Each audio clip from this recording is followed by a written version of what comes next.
पूर्व क्रिकेटर और अब पॉलिटिशियन कहें या स्पोर्ट्स मिनिस्टर बंगाल के मनोज तिवारी हमारे साथ इस वक्त जुड़ गए हैं। और आपको पता ही आईसीसी वर्ल्ड कप को लेके मामला थोड़ा गंभीर हो चुका है।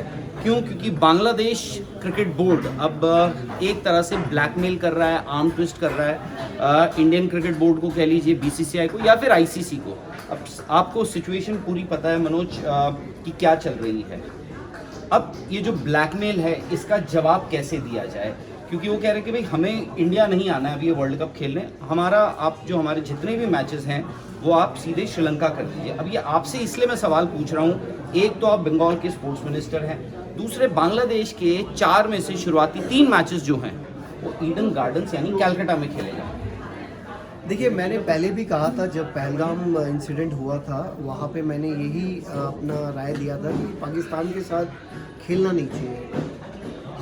हम सिविलियंस की जो लाइफ है वो खेल से बहुत बड़ा है, तो होना नहीं चाहिए था। तो आज भी मैं उसी पे अटल हूँ, क्योंकि ये जो घटना हुई है बांग्लादेश में भारतीय के साथ, चाहे वो बांग्लादेश में हुआ हो, पाकिस्तान में हुआ हो या किसी भी देश में हो, उस देश से क्रिकेट खेल के हासिल क्या होना है हमें तो ये देखना है कि क्रिकेट किस लिए खेलना है हमें। जहाँ पे हमारे भारतीय को इस तरह से निर्मम हत्या कर दी जाती है, जहाँ पे हमारे देश के जो वासी हैं वो कभी भी पसंद नहीं करेंगे कि प्राण के पहले खेल हो।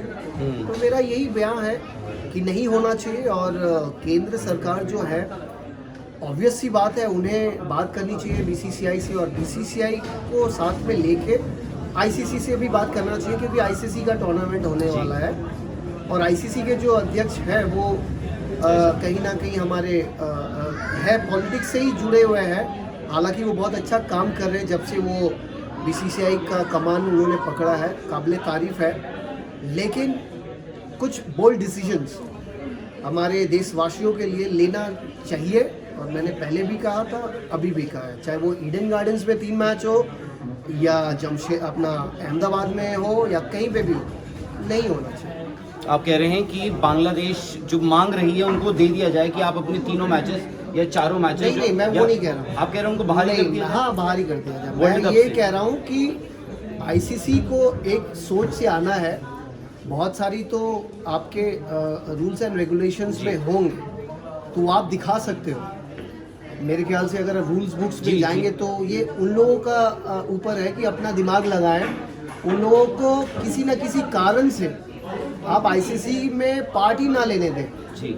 और अगर बहुत ही मजबूरन अगर सिचुएशन खराब है कि हाँ कोई रूल में नहीं निकल रहा है, हालांकि हमारा काम नहीं है बताना कि इस तरह से नहीं होना है, उन लोगों का काम है भाई, नियम निकालो या कुछ भी करो ताकि इस तरह के देश जो हमारी क्रिकेट बीसीसीआई जो कंट्रोल करती है मैक्सिमम क्रिकेट को किस तरह से चलेगी। हर देश में क्रिकेट, हर देश के टीम के साथ खेल के जब आप इतने बेनिफिटेड होते हैं, दोनों देश करते हैं, तो वहाँ पे कंट्रोल हमारी ज़्यादा है। तो हमारी यही सोच होनी चाहिए कि इस तरह की टीम नहीं खेलनी चाहिए जिस देश में हमारे भारतीय को इस तरह से मार दिया जाए। और सिचुएशन ये तक आ चुकी है कि जो खिलाड़ी हैं यानी बांग्लादेश के जो खिलाड़ी हैं और उनके क्रिकेट बोर्ड के बीच में भी अब काफ़ी हद तक एक बगावत हो चुकी है। खिलाड़ियों ने जो कर दिया है, उन्होंने बांग्लादेश प्रीमियर लीग के मैचेस खेलने से मना कर दिया क्योंकि भाई वो चाहते हैं कि उनके बोर्ड के जो डायरेक्टर हैं उनको निकाला जाए, और भी काफ़ी मसले हैं। खैर मनोज अगर हमारे साथ हैं और ये वाजिब बनता है कि आपसे इंडियन क्रिकेट के बारे में भी हम ज़रूर डिस्कस करें। और मनोज, आपको लगता है इंडियन क्रिकेट में हाल फिलहाल में अच्छा किया है इंडिया ने? अगर टेस्ट क्रिकेट को मैं हटा दूँ, साउथ अफ्रीका से हम हाल फिलहाल में हारे हैं, उससे पहले हम न्यूजीलैंड से घर पे आ रहे, बड़ी ही मतलब अनप्रेसिडेंटेड सी सिचुएशन थी वो। बट आपको लगता है इंडियन क्रिकेट में टीम में 11 में आपको थोड़ी इनकन्सिस्टेंसीज दिखती हैं? आज मैं आपको खिला रहा हूँ, कल हो सकता है आप ना खेले, परसों आप खेले वो, और क्या ये क्योंकि आपने भी शायद से कभी इस सिचुएशन से आप गुजरे होंगे, एक इनसिक्योरिटी सी आ जाती है प्लेयर में? मेरी तो कहानी पता ही होगा जी, बिल्कुल पता है। आप शतक मारने के बाद 14 मैच बाहर था टीम से, लेकिन चलिए वो तो हो गया इतिहास। हालांकि इतिहास याद रखना चाहिए सभी को, तभी ज्ञान बढ़ती है। लेकिन और मैं आपको ये भी बता दूं कि मनोज तिवारी ने जो शतक लगाया था चेन्नई 2011 या 11 में लगाया था, आपकी बड़ी जबरदस्त पार्टनरशिप हुई थी गौतम गंभीर के साथ। नहीं, उनके साथ थोड़ी बहुत हुई थी, जबरदस्त हुई थी विराट के साथ शुरू में 2 आई थी, 1 या 2 विकेटें गिर गई थी। 2 विकेटें 3 बॉल में गिर गई थी। अब रहने दीजिए, मेरा चलिए। ये इनकंसिस्टेंसी बहुत तो है, दिख रही है, इसमें कोई दोहराई नहीं है। देखिए हमारे देश जो है ना, ये मतलब हमेशा एक एडवांटेज पोजीशन में रहती है, क्योंकि प्रतिभा बहुत है। आज के दिन में आप लेजेंड्स को जिस तरह से बेइज्जत करके निकाल रहे हो, सर्कमस्टांसेस ऐसा बना दे रहे हो जहाँ से मजबूरन जिनको सेल्फ रिस्पेक्ट है, इंटेग्रिटी है, वो खुद ही निकल जा रहे हैं। वहाँ पे रिप्लेस करने वाले बहुत सारे खिलाड़ी हैं। डोमेस्टिक सर्किट हमारे सक्सेसफुल है, IPL सक्सेसफुल है, तो प्लेयर्स की कभी कमी नहीं है। इस प्लेयर्स को लेके आप बहुत सारे मैचेस जीत भी सकते हैं, बहुत सारे टूर्नामेंट्स जीत भी सकते हैं। लेकिन जो प्रक्रिया है, जिस तरह से असम्मान करके, डिसरिस्पेक्ट करके कुछ खिलाड़ियों को आप साइडलाइन करके अपने पसंदीदा खिलाड़ियों को ले आ रहे हो, तो जो भी इसमें है, जिनका भी दिमाग है, जिनका भी सोच है, ये नहीं होना चाहिए। प्रक्रिया जो है वो गलत है, ऐसा होना नहीं चाहिए। क्योंकि एक खिलाड़ी जो जिस मुकाम में पहुंचता है और एक नई खिलाड़ी जो इतना मेहनत करता है घरेलू क्रिकेट में, वो सोचता है कि अब मेरा मौका लगेगा, अब मेरा मौका लगेगा, अब मेरा मौका लगेगा। लेकिन ऐसे बहुत सारे खिलाड़ी हैं जो सालों साल इतने परफॉर्मेंस करके आज के दिन में उनको मौका नहीं मिलता। उन लोगों के लिए डिस्करेजमेंट है। और इनकंसिस्टेंसी इसलिए हो रही है क्योंकि क्लैरिटी नहीं है। वो मेरे ख्याल से टीम मैनेजमेंट में जो है, क्लैरिटी रहती तो team management is led by head coach Gautam गंभीर। क्या उसमें कप्तान भी होते हैं, बट ऐसा लगता है कि जो डिसीजंस हो रहे हैं काफ़ी हद तक वो गौतम गंभीर के हो रहे हैं, क्योंकि एक यंग कप्तान है शुभमन गिल, उनको भी वक्त दिया जा रहा है सेटल होने का। उनके अलावा तो और किसी का डिसीजन हो ही नहीं सकता ना। आप क्या एक्सपेक्ट करते हैं मॉर्निंग मॉर्टल डिसीजन लेंगे? नहीं। आप क्या एक्सपेक्ट करते हो रायन टेंडस कार्टर लेंगे? आप क्या एक्सपेक्ट करते हो शुभमन लेगा? आप क्या एक्सपेक्ट करते हो सूर्य लेगा? जिससे एक्सपेक्टेशन था तो वो लोग तो निकल गए। रोहित शर्मा यहाँ से निकल गया, श्रेयस अय्यर KKR से निकल गए, जो स्ट्रांग थे अपने डिसीजन पे। अगर आपको मैं बोलूँ यही वाला प्रश्न करना है, नहीं तो मत करो। अगर आप मेरा बात सुनोगे, मेरा हाँ करोगे ही तो करोगे, और अगर आप अपने पे अगर अटूट रहोगे, थोड़ी ना सुनोगे मेरे को, तो फिर मेरा पास पावर रहेगा तो क्या करूँगा। अच्छा, आपको हल्का सा बोलेंगे, चलिए ठीक है। अच्छा, क्योंकि आपने बात छेड़ ही दी है, विराट कोहली ने टेस्ट से रिटायरमेंट ले ली, सबने कहा कि थोड़ा जल्दी ले ली। आपको लगता है कि उन्होंने भी गुस्से में ले ली, या फिर वो फोर्स्ड रिटायरमेंट थी कि यार उनको कहीं से नज किया गया, उन्होंने कहा जाओ मैं टेस्ट क्रिकेट छोड़ कर जा रहा हूँ? जो लोग पैशनेट होते हैं ना, जिन लोगों ने ऑनेस्टी के साथ इस टीम के पीछे इतना किया है, उनके साथ अगर इस तरह का व्यवहार होगा ना, तो अपना इंटीग्रिटी, सेल्फ रिस्पेक्ट बचाने के लिए खुद से छोड़ के जाएंगे। क्योंकि इस टीम को ऑब्वियसली रोहित एक बेहतर कप्तान है, 2 ICC ट्रॉफी जिताए हैं, लेकिन उसके पहले का जो कार्यकाल है वहाँ पे विराट कोहली ने ये टीम में बहुत उनका कंट्रीब्यूशन रहा है। उन्होंने कप्तानी के तौर पे बतौर कप्तान बहुत कुछ अचीव किया है। शायद आज के दिन में मेरे ख्याल से highest successful winning percentage in test cricket Virat Kohli का है, अगर if I am not wrong.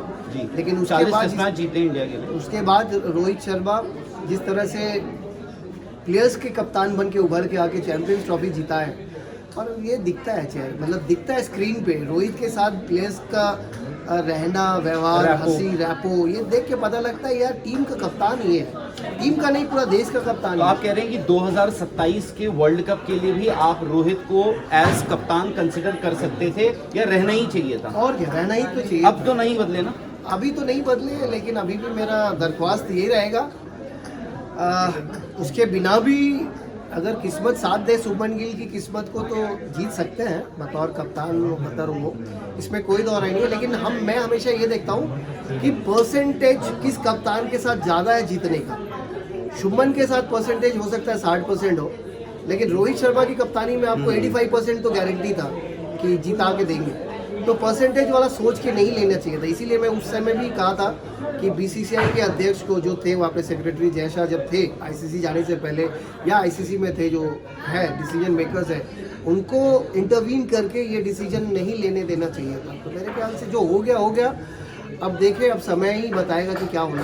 अच्छा, इनकंसिस्टेंसी की जब हमने बात करी, गेंदबाजी में हम देखते हैं कि अर्शदीप को लेकर एक काफ़ी चर्चा चली रहती है, यार आज अर्शदीप नहीं खेले, फिर अगला दिन आता है यार आज भी अर्शदीप नहीं खेले। आपके पास एक ऐसा गेंदबाज है, तेज़ बाएं हाथ का तेज़ गेंदबाज, अच्छी खासी उसकी हाइट है, वैरायटी लेकर आता है एक बाएं, बट आपको लगता है कि उस वहाँ पर वो बाहर बैठ जाते हैं, हर्षित राणा उनसे आगे खेल जाते हैं, and Harshit Rana is a good bowler, ऐसा नहीं है, बट मैं अगर आपको चॉइस देता हूँ, जसप्रीत बुमराह, मोहम्मद सिराज, अर्शदीप सिंह, प्रसिद्ध कृष्णा और हर्षित राणा, ये 5 आपके पास गेंदबाज हैं, आप कप्तान हैं, आपको 3 खिलाने अपनी टीम में, वो 3 गेंदबाज कौन से होंगे तेज?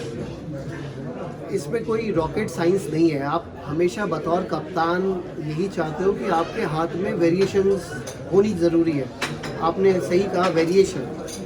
आपके पास 2 गेंदबाज ऐसे हैं, एक मोहम्मद सिराज है जो दम की कोई कमी नहीं है, 120% पे वो हमेशा बॉल डालेंगे, चाहे किसी भी आप इस पे लाएँ। उसका स्किल हम लोगों को पता है, आउट स्विंग करते हैं, इन स्विंग करते हैं, बाउंसर मारते हैं, यॉर्कर मारते हैं, स्लोअर मारता है, एफर्ट की कोई कमी नहीं है, तो वैसे गेंदबाज आपको चाहिए।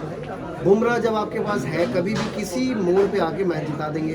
तो जब आपके पास 2 दाएं हाथ के गेंदबाज है, तो आपके पास बाएं हाथ का गेंदबाज हो तो बहुत अच्छा रहता है हमेशा, क्योंकि कभी कभी बल्लेबाज दोनों राइट हैंडर को सेट हो जाता है ना, तो एक वेरिएशन के तौर पे, एक एंगल के तौर पे एक बदलाव चाहिए रहता है। और इस तरह का खिलाड़ी अगर आपके पास है जो दोनों तरफ स्विंग कराता है, पहले तो नए बॉल के अंदर, अभी उन्होंने डेवलप किया बाहर वहीं से, उसके बाद बाउंसर तो है, यॉर्कर भी है, तो उसको ही खिलाना चाहिए। तो मेरे ख्याल से यहाँ पे वो ट्रिक मिस कर रहे हैं। हर्षित राणा जैसे आपने कहा, प्रतिभा है, इसमें कोई दौर नहीं है, लेकिन ये वेरिएशन के साथ मैं जाना चाहता था, और बेस्ट पॉसिबल चांसेस इन 3 वेरिएशंस के साथ होता तो अच्छा हो।